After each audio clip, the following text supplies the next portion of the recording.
Itu kan pertanda bagaimana keringnya ideologi di dalam partai politik. Dan itu menurut saya kondisi yang sangat memprihatinkan. Nah, ini kan orang partai kan kayaknya kurang kreatif ya, mendesain itu tiba-tiba transaksional aja. Saya meyakini betul yang akan diusung oleh partai politik nanti bukanlah orang-orang yang punya ide dan gagasan.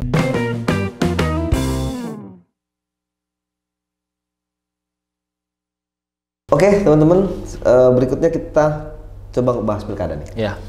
Pilkada dan gini, partai-partai di tingkat lokal.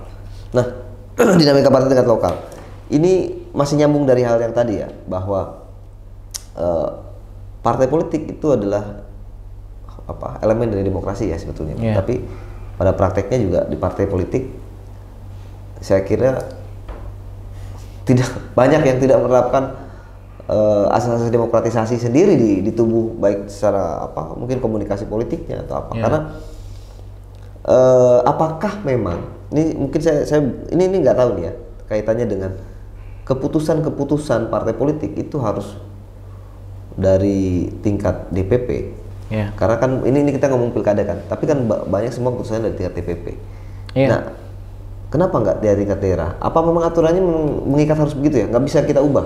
Iya, dalam konteks norma sekarang, apa yang diatur di dalam Undang-Undang Pemilihan, Undang-Undang 10 2016 itu memang mensyaratkan pengusulan nama itu mesti dapat stempel tuh, mesti dapat tiket dari DPP.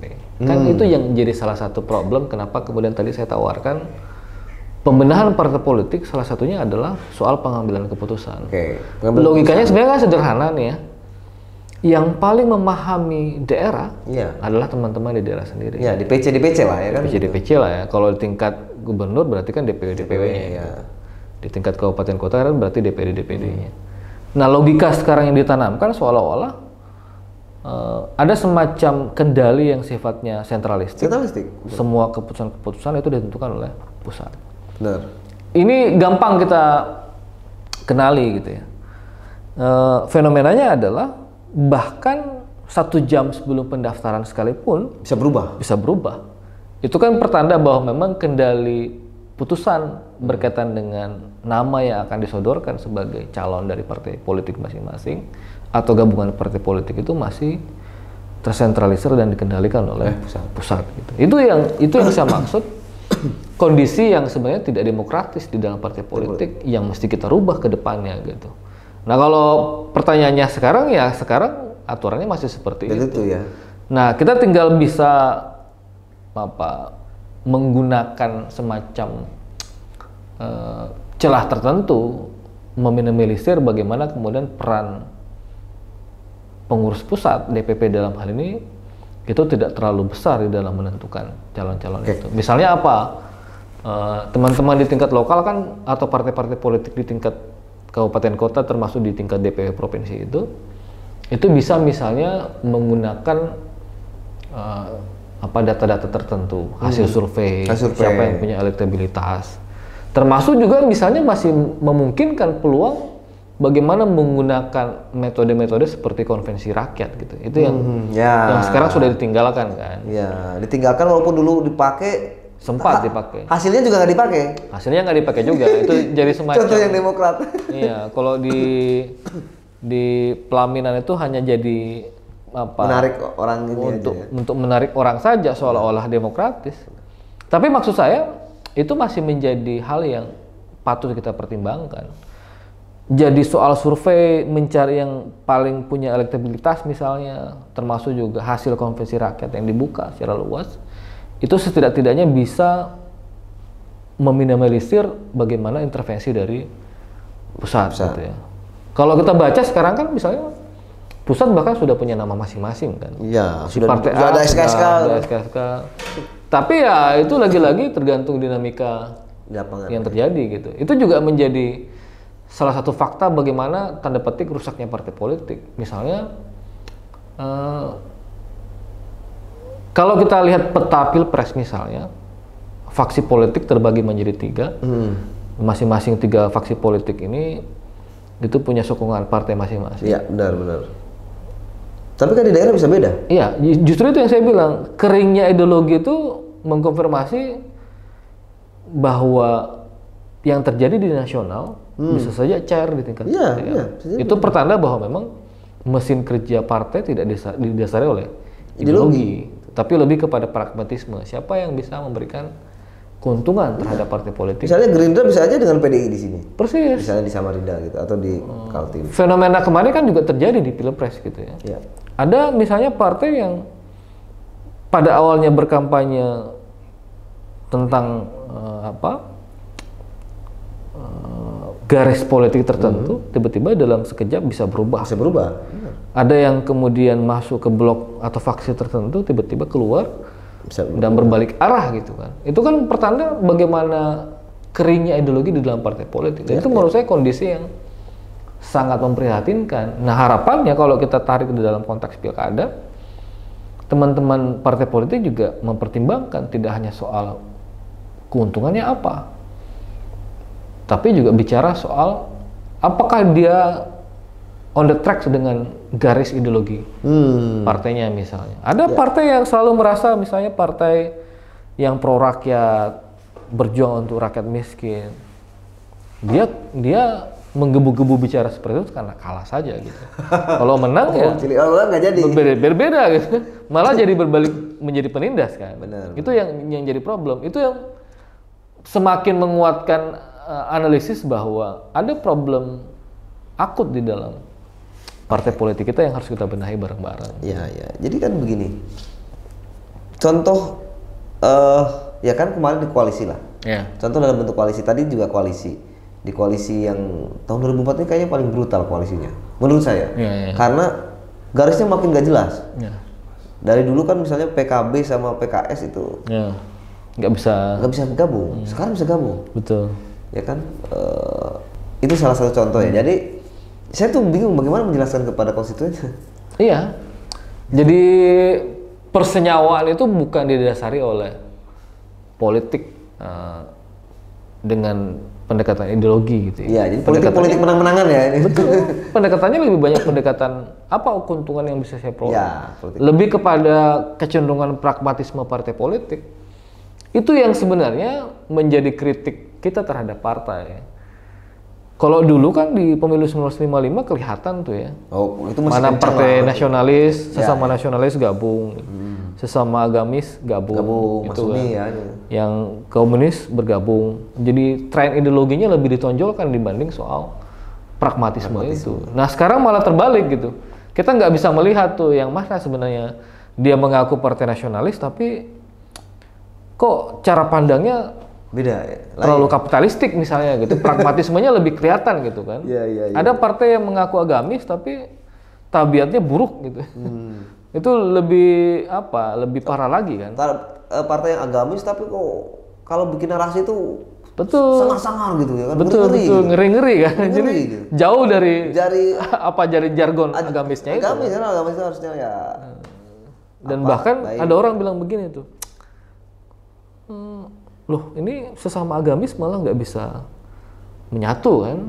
Karena memang politik kepartaian kita dilandasi bukan soal ideologi tadi, lebih dilandasi oleh pragmatisme gitu. Jadi kalau ada partai yang diklaim sebagai partai agamis tetapi kemudian mesra dengan nasionalis misalnya atau sebaliknya gitu, itu pertanda bahwa memang kita belum beres di dalam menata sistem kepartaian kita di Indonesia gitu. PR kita sebenarnya terlalu besar nih.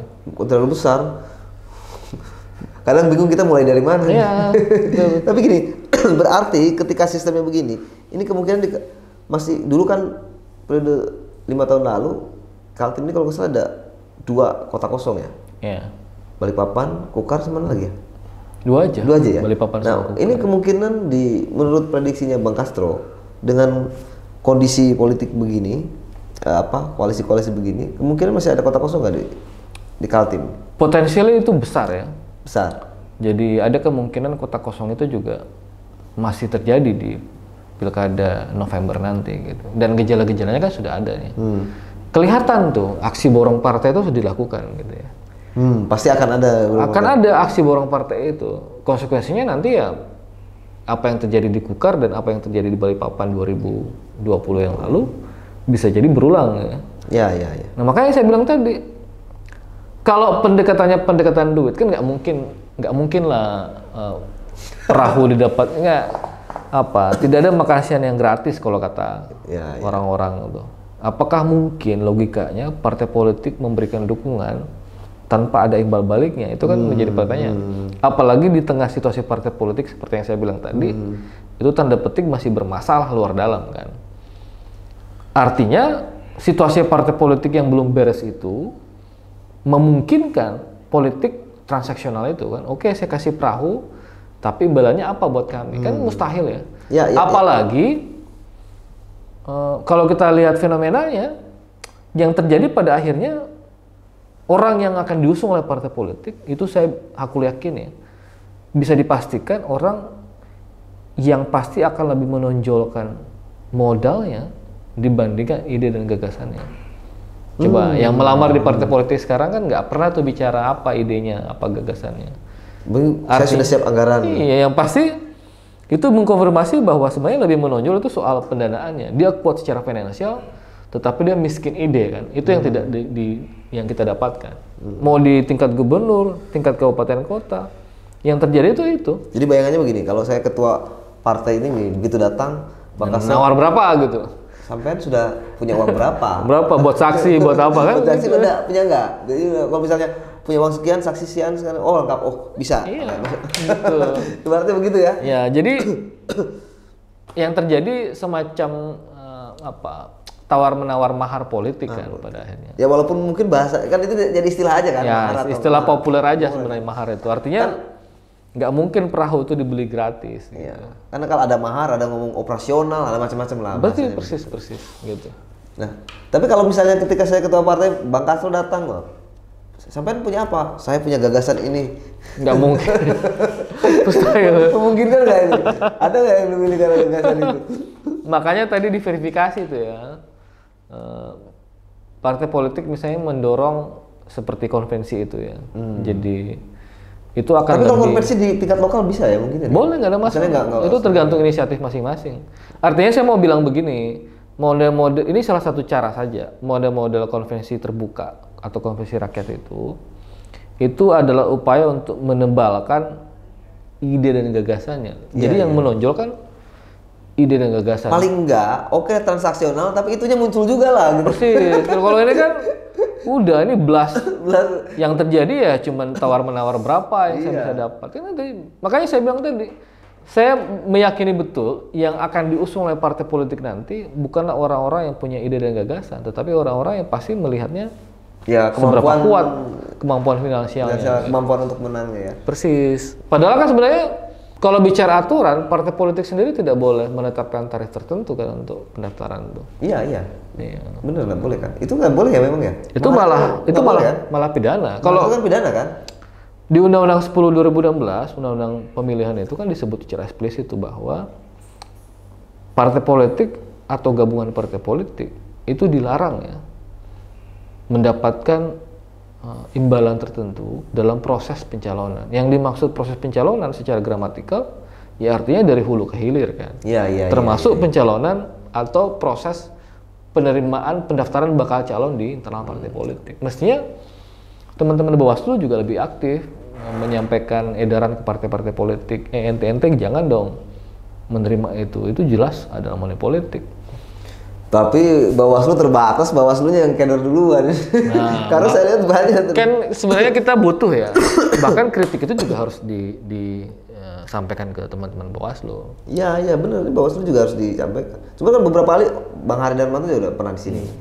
Ya memang dia merasa ada keterbatasan sih bahwa Bawaslu ini satu, katanya beliau ini tidak boleh menindak sendiri dalam pengertian begini. Paling nggak harus ada saksi dari orang. Jadi kalau Bawaslu sendiri yang punya saksi yang ini sendiri, itu dianggap nanti subjektif gitu. Bahasanya kan gitu. Ya mungkin dia lebih ke secara ini. Jadi ketika Bawaslu menetapkan ini berarti kan harus ada saksi misalnya dari partai, ada laporan, ada apa gitu. Nah, kalau itu nggak ada, kenapa Bawaslu nggak melakukan investigasi sendiri? Ya, kalau Bawaslu melakukan investigasi sendiri, bisa jatuhnya itu tadi subjektif gitu. Dan itu yang mereka jaga kan, karena banyak hal gitu terkait dengan itu. Cuman kan begini nih, Ini kan orang partai kan kayaknya kurang kreatif ya, mendesain itu tiba-tiba transaksional aja. Iya. Nah, Bang, ini satu hal lagi, ini terakhir nih. Ini kayaknya yang terakhir, beneran yang terakhir nih. Ada gagasan nih, yang saya pernah nih, apa Jeffrey Geopani. Mungkin gagasannya yang disebut apa? Barisan Nasional ya kalau nggak salah. Iya. Barisan Nasional, bahwa ketika koalisi tingkat nasional harusnya sampai dong ke daerah. Iya. Misalnya kalau di nasionalnya Gerindra, apa Demokrat, macam itu, ya di daerah juga harusnya sama. Iya. Terus PDI, misalnya P3, Barisan Nasional gitu, supaya nanti bisa searah dari pusat ke daerah. Nah, apakah itu menurut Abang apakah itu lebih apa? Lebih baik gitu ya? Atau sebaliknya? Kalau tradisi politik kita di zaman Soekarno kan begitu modelnya ya. Iya. Karena dilandasi dengan prinsip dan ideologi yang sama gitu. Cuma ya itu tadi, faktanya adalah apa yang terjadi di nasional belum tentu yang terjadi di daerah. Jadi transaksi tawar-menawar di daerah itu justru jauh lebih longgar, jauh lebih dinamis. Ya. Mereka bertempur di pusat, koalisi yang berbeda, faksi yang berbeda, tiba-tiba mesra di tingkat daerah. Ya. Itu yang lagi-lagi tadi bicara soal ketiadaan ideologi di. Artinya Barisan Nasional itu anggap lebih positif ya? Kalau sebenarnya itu harus dilakukan. Harus dilakukan Barisan Nasional itu ya. Jadi itu pertanda. Ini kalau mesin ideologi partai berjalan dengan baik, istilah Barisan Nasional. Itu kan istilah-istilah ya. Tapi koalisi bersama atau apapun istilahnya gitu, mestinya juga di breakdown turun sampai ke bawah. Ya itu gagasannya. Cuman gagasan-gagasan seperti ini kan bisa nggak mensyaratkan, susah kalau sekarang, nggak bisa. Diimplementasikan bisa nggak gitu? Sulit kalau sekarang. Tadi sepanjang partai politik belum bisa menguatkan level ideologinya, maka gagasan soal Barisan Nasional yang di-brief sampai ke daerah itu adalah hal yang mustahil bagi saya gitu. Karena kepentingan partai politik masuk ke dalam barisan yang sama bukan karena ideologi kan, tapi karena ada kepentingan tawar-menawar posisi, dan kepentingannya antara nasional dan daerah beda-beda. Persis. Bahkan tadi itu misalnya persinggungan antara basis massa tradisional antara PKB dan PKS, orang selalu mengira tidak mungkin itu bertemu. Tapi buktinya bisa bertemu. Buktinya bisa. Artinya memang atau ini jadi langkah maju sebetulnya. Ya, langkah maju kan atau apa namanya? Bisa tergantung perspektifnya ya. Iya, kalau bisa langkah maju. Iya, artinya yang saya mau bilang siksak politik di partai-partai ini agak sulit kalau kemudian masih menggunakan pendekatan pragmatis di dalam membangun koalisi. Nah kan orang coba bayangkan di koalisi Prabowo saja misalnya, itu kan saling curiganya masih kuat kan. Bahkan banyak yang meramalkan ini bakal pecah juga nanti itu. Karena sulit merawat koalisi yang memang dilandasi oleh tawar-menawar dan transaksi-transaksi. Belum lagi ada kompor-kompornya. Belum ada kompor-kompornya. Harus bisa kamu. Makanya kan yang pusing sekarang gitu ya. Coba bayangkan tuh, bagaimana cara mencarikan pos-pos jabatan di koalisi besar itu. Makanya sekarang diramulah supaya kementerian digemukkan. 34 jadi 40 atau 41. Bahkan saya menduga kalau jatah kementerian pun tidak cukup, itu pasti akan diturunkan di tingkat daerah. Bisa jadi koalisi pemenang ini, mereka-mereka yang tidak dapat pos jatah kekuasaan di kementerian misalnya, itu pasti akan ditawarkan di tingkat lokal tuh.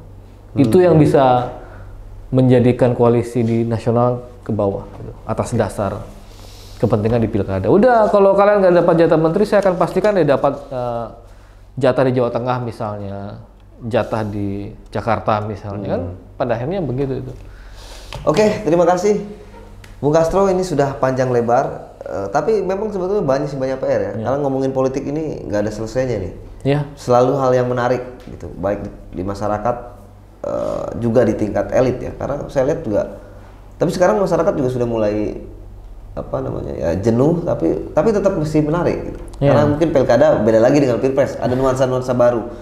Sobat Iswe, banyak hal tadi yang bisa kita bahas, terutama kaitannya dengan pembenahan hukum,